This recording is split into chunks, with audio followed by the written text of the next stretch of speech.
Hello and welcome to another Hot Topic. Delighted to introduce this time Austin Mitchell, who is the first ever guest on the first ever Hot Topic. Used to be from 1977 to 2015 Member of Parliament for Great Grimsby, veteran parliamentarian.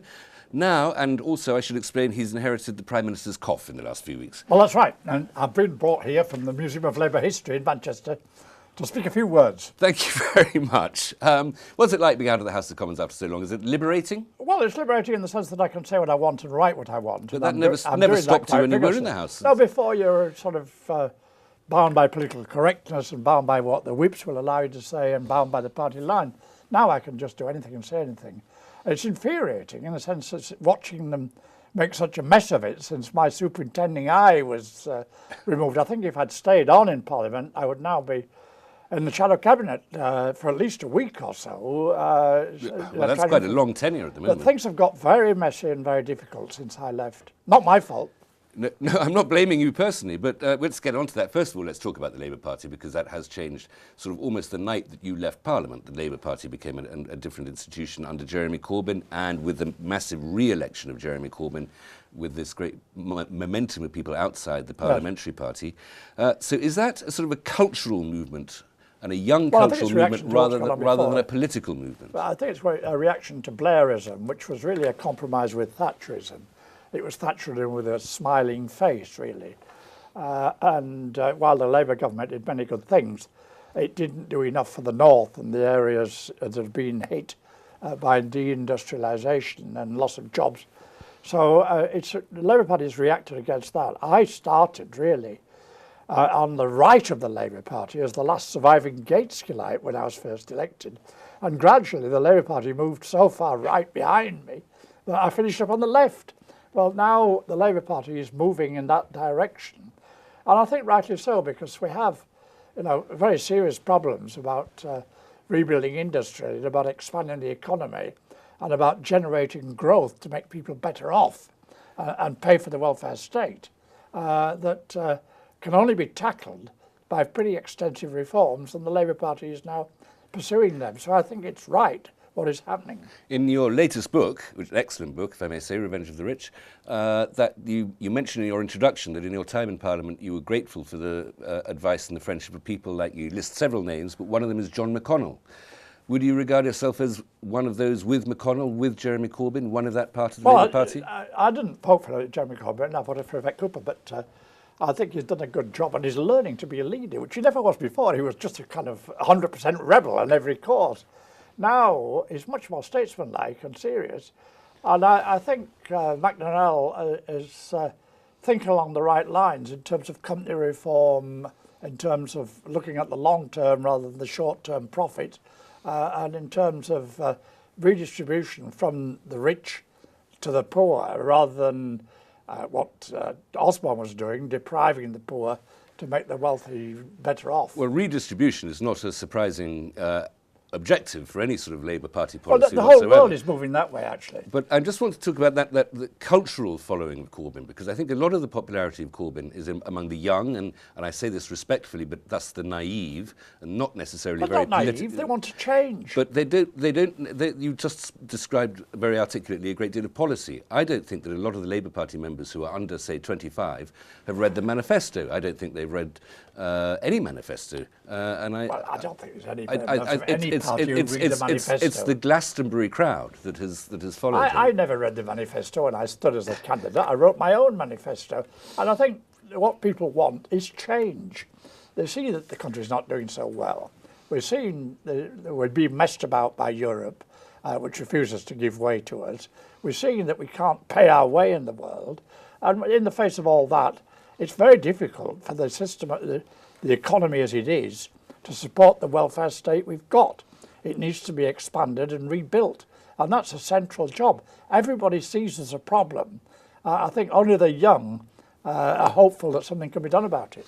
I want to move on to Brexit. You just mentioned it there. You were at the Labour Party conference earlier this year. You came up with the wonderful phrase, the Remainer resistance. Yes. I have this image of lots of people in black berets. Waving flags outside Parliament. Blowing up These railway people, tracks. And want to be, when they grow up, want to be flag wavers in Brussels. That's what the idea is. It's just silly. There is a resistance to Brexit. And yet the people voted for it, and we've got to go ahead with it, I think, because the common market, European Union, is draining this country every year by the scale of our contributions, the scale of our deficit with Germany, the scale of the costs of the common agricultural policy.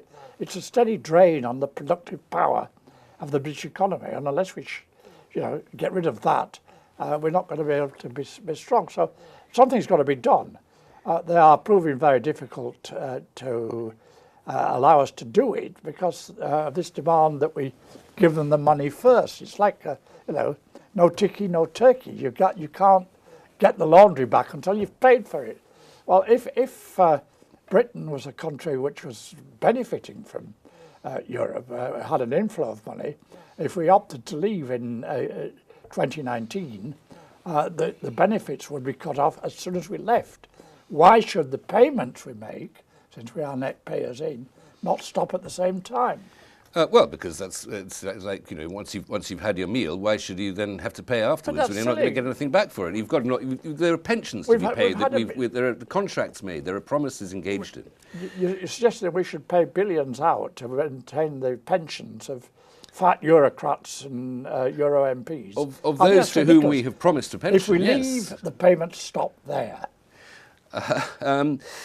So I would take it from that you would like a hard Brexit, no trade deal whatsoever, no customs deal. A hard Brexit or a soft Brexit. It's a kind of Brexit, what kind of Brexit we can get, and that's got to be won by agreement. Mrs. May, and she's the first Tory Prime Minister I actually feel sorry for. I never felt sorry for a Prime Minister before, but I do for her. She's trying to say, we'll be good friends to Europe and we'll have a good, close relationship.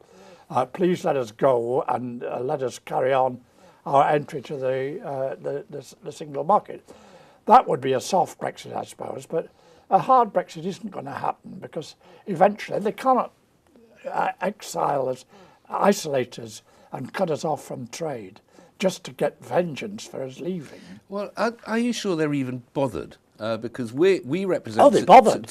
So many of the European exports coming, yeah. Well, to the 27 European countries, we're worth about 15% of the EU economy.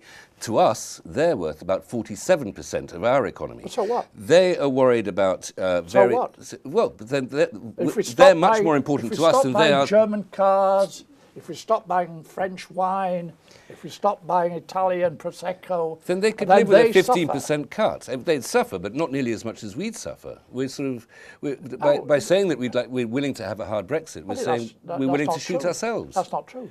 We could negotiate agreements. The old arrangement was that we bought our food from Canada, Australia, New Zealand, and traded manufactured goods with them in return.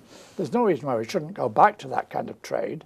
There's no reason why we have to buy overpriced French food just to support French farmers. I mean, agricultural protectionism is monstrous in this day and age. Why should they have free trade and everything else but protect agriculture? If only we were still in the European Union to argue that case and reform that vile policy. In arguing the case, we'd be on the periphery, wouldn't we? The action in Europe concentrates on the Eurozone, on those members that are members of the Euro as well. They're going to be all the work is going to concentrate there. Anybody else, and we've got to stay out of the Euro because it would be so damaging to us. Anybody else is going to be on the periphery, a little voice crying in the wilderness. That's what we would be if we stayed in Europe. So, it's not true that we're going back to influence. We're going back to impotence if we go back. Let's just go back to that divorce bill, so it's being called. Mrs. May in Florence mentioned £20 billion, which is, as Ronald Reagan said, a billion here, a billion there. It soon adds up to real money. But if we were to come out, though, in the hard way and need just the customs barriers, the administration, the bureaucracy, that is likely to cost possibly as much again. You say that's not true. In fact, our contribution now is about 100 billion a year. The cost of membership, the cost of a deficit, which is 60 billion in trade with Germany, the cost of the common agricultural policy, which is about 17 billion. It all adds up to an annual cost of 100 billion pounds. That means everybody in this country has to work that much harder, and we've got to borrow the money because we can't pay our way in the world. We have to borrow the money to pay that 100 billion. That's a drain on the British economy. We cannot prosper if that is allowed to go on. So either Europe changes or we leave. Well, that decision has been made because Europe's not going to change and we are going to leave. Well, Austin, I'm going to have to stop you there, Austin. I do want to go on more about. When I'm winning. I do want to go on more about Brexit. Don't worry, you're going to have a chance. Join me again in a couple of minutes.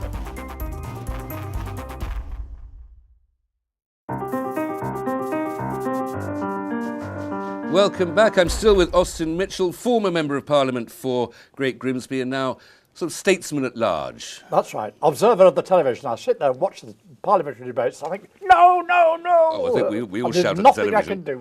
We were talking about Brexit. There were just one or two other points I wanted to make about it. The first is that we thought that maybe I suggested that Europe cares less about how we come out of the European Union than we care about it. Well, why have they been so difficult in letting us out? Well, because they've got the time and energy to do it. And a big enough bureaucracy to have and irritate the British Department. They want to punish They do want to make a precedent that leaving the European Union is difficult, and this is a time where they're distracted by other things. They're distracted by the AfD party trying to create a coalition in Germany. The new president of France is getting the usual 6 to 12 week sudden unpopularity that French presidents always get at this point, and massively Catalonia is trying to split away from Castile, from Spain. And the idea of regional separation, national separation from the EU or regional separation from the rather old-fashioned idea of the nation-state is terrifying the Europeans. And that may be why, firstly, they've got bigger fish to fry than us, and secondly, they don't want to make it easy. That's naive, idealistic rubbish. I hate to accuse you of that. Well, no, I'm hang flattered. On, let me explain why. We should be able to leave Europe and decide our own destinies. The British people have voted to come out. Now, why is Europe saying that, I'm sorry, you can't do that? The French voted against Europe, so did the Irish, so did the Danes. They were all forced to have a second vote, which actually went the other way, and they decided to accept the European Constitution.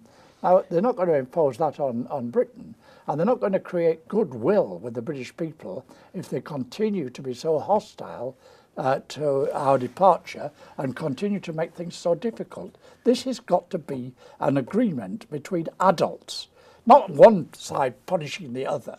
You know, at the moment, the talks are going nowhere. It's true.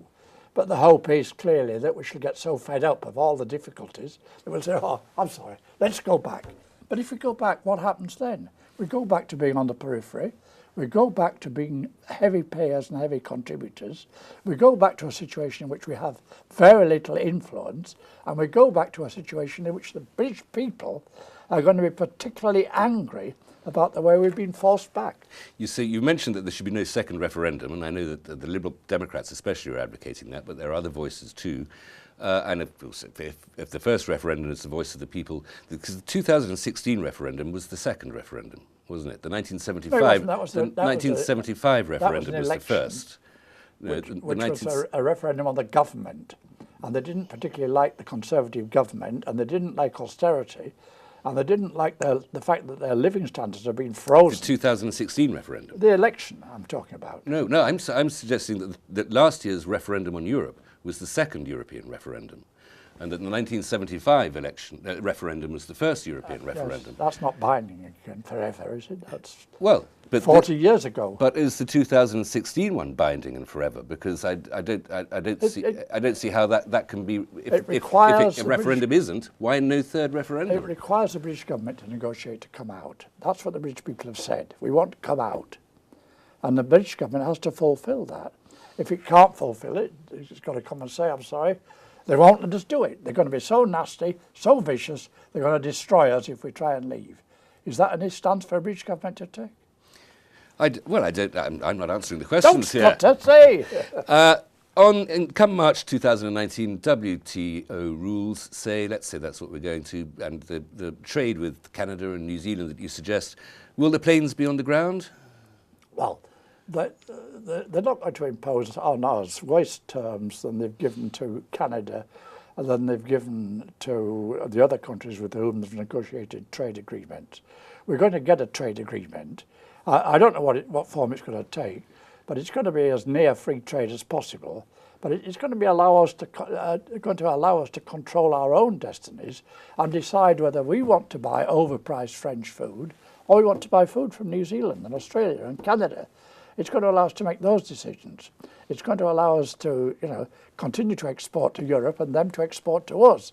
But that's a mutual benefit of trade. There's no need to have a huge superstructure, a kind of European edifice with a parliament which doesn't know where it's going to sit, travels between the two, with a massive bureaucracy in Brussels, with all the rules and regulations. You don't have to have all that to trade with someone. Well, you mentioned food. Let's bring it straight home to Grimsby. Would you, with a UK outside the EU, restore fishing limits? Of course. That's one of the purposes of coming out. If we have our own fishing limits, as every other country has done, the US, Iceland, New Zealand, Australia, they've all taken their own 200-mile limits, so should we. And you can rebuild the British industry within those limits. So we have some of the richest fishing grounds in the world. At the moment, they've been decimated and looted by European competitors who are allowed to catch more fish in our waters than we are. That's a ludicrous situation. Do you see Grimsby being revived as a fishing port in that case? Well, I don't know the extent of the revival. There will be a revival, yes, because we'll have more vessels fishing in the North Sea and round the British coast from Grimsby. Now, you've served as a Member of Parliament here for almost 40 years. You're succeeded by a member of the same party. You never lost your seat to Melanie On. Do you feel that Great Grimsby is in safe hands? Oh, yes, of course it is. I think she's doing a very good job, and she's certainly been very active on social issues like welfare issues and poverty and single parents and benefits and that kind of thing. That's her interest and her concern. She's done very well on that. And she is, after all, a member of the shadow cabinet after 5 weeks, whereas I was not there for 38 years. Well, that's an achievement. Well, that's because Mr. Corbyn's finding problems. I don't want to go back to the troubles of the Labour Party, but Mr. Corbyn's finding problems recruiting people to join the threat to Melanie Young, by the way, is not from the Conservative Party or the opposition. It is from redistribution. I hate changing in boundaries of constituencies. The government has decided, and it still seems to be sticking to it, to reduce the number of MPs from 650 to 600. That means every boundary in the country has to be redistributed. That means we shall lose, if they go ahead on the present basis, Grimsby as a constituency. The historic constituency, which has elected members of Parliament since 1290, will be scrapped. I think that's pathetic, it's monstrous. And I hope the government will say, I'm sorry, this is going to be too much trouble. We need this number of MPs. We can't have a big fight among members jostling for position in a game of musical chairs while we're negotiating Brexit. We have to stop it.